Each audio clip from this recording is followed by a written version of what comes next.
সরকারি অর্থে উন্নয়নমূলক কাজ শুধু উদ্বোধন করলেই হবে না, বিভিন্ন দপ্তরের বিভিন্ন উন্নয়নমূলক কাজ সঠিকভাবে হচ্ছে কিনা সেগুলি খতিয়ে দেখতে হবে বিধায়কদের। এই জন্য রাজ্য বিধানসভায় 11 জন বিধায়কের নেতৃত্বে গঠন করা হয়েছিল এস্টিমেট কমিটি। সেই কমিটিকে মুখ্যমন্ত্রী নির্দেশ দিয়েছিলেন সরকারি উন্নয়নমূলক কাজ সঠিকভাবে হচ্ছে কিনা তা তদারকি করার জন্য। মুখ্যমন্ত্রীর নির্দেশে এবার মাঠে নেমে সরকারি কাজের পরিদর্শন শুরু করেছেন এস্টিমেট কমিটির বিধায়ক দল।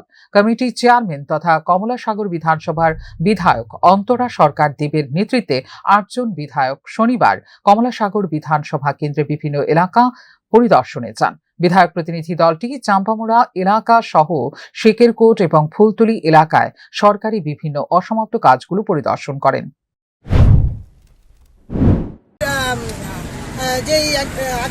কিছুদিন আগে যে কমিটি হয়েছে, তো আমাদের রাজ্যের জনপ্রিয় মুখ্যমন্ত্রী শ্রদ্ধেয় ডক্টর প্রফেসর মানিক সাহাজির আমাকে যে গুরু দায়িত্ব দিয়েছেন যে এস্টিমেট কমিটির চেয়ারম্যান হিসাবে, এই চেয়ারম্যান হিসাবে আজকে আমরা প্রথম আমার এস্টিমেট কমিটি প্রথম আজকে আমরা নতুন ফিনান্সিয়াল ইয়ারে আমরা বের হয়েছি।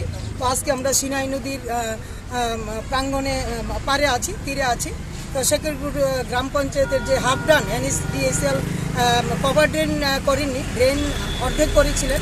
তো ওইটা আমরা নোটিশ পাওয়া মাত্র NSDSL কাজ শুরু করে দিয়েছেন। তো আজকে আমরা পরিদর্শন করতে এসেছি। এদিন প্রতিনিধি দলটি সরকারি যেসব কাজ দীর্ঘদিন ধরে অসমাপ্ত পড়ে রয়েছে সেই কাজগুলি দ্রুত সম্পন্ন করার জন্য নির্দেশ দেন। বিধায়কদের এই প্রতিনিধি দলের সাথে ছিলেন পঞ্চায়েতের প্রধান, উপপ্রধান সহ স্থানীয় জনপ্রতিনিধি এবং একাংশ প্রশাসনিক আধিকারিক।